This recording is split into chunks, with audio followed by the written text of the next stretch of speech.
Yes, I am Ramakant Nargund from Bangalore. Now I have visited the EPO Project Regional Fund Office, Electronic City. As per the call of National Agitation Committee, we have come here to submit a memorandum and take an acknowledgement from a commissioner. We waited for more than 1.5 hours. We could not get any commissioner. Accordingly, we have handed over to the administrative officer and taken an acknowledgement of the letter. This is because of corona and pandemic diseases. We have also not called many people to join our program, and on behalf of Karnataka we have submitted and we requested them to forward it to Prime Minister. This particular program is taking place in our India.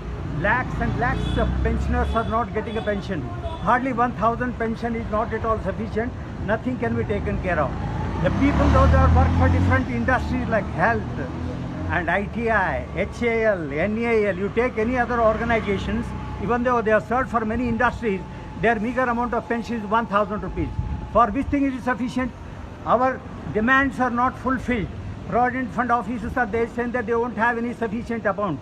Sir, this is for kind information that every year more than 50 to 60,000 people are dying, and the total amount laying in a Provident Fund office is more than 5 lakhs 7 crores is the unclaimed amount. Still, the government and EPF office is telling that they won't have a funds for the enhancement of pension. Our demand is giving a 7,500 rupees as a minimum pension with a DA, and this has been approved actually long back, the minimum pension.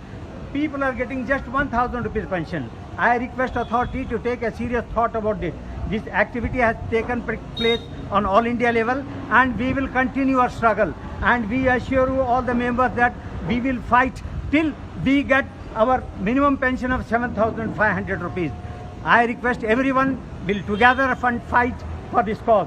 And once again, government is not bothered. Even for the last 2 years in Buldana, lot of people are sitting on an everyday basis for hunger strike. There is no response also. My request to the ministry, my request to the Provident Fund office, my request to the Honorable Prime Minister, take a serious note and see that we should get a minimum of 7,500 rupees pension. We, a citizen of India, we have contributed a lot for the growth of industry and growth towards the particular nation. We should not be neglected like that. I once again conclude and giving an assurance to all the members that we will fight together and we will see that we will get a pension day or one day. I am very thankful to Ashok Rawat taking a lot of struggle, making this particular activity on all India basis. Namaste, Dhanyavad.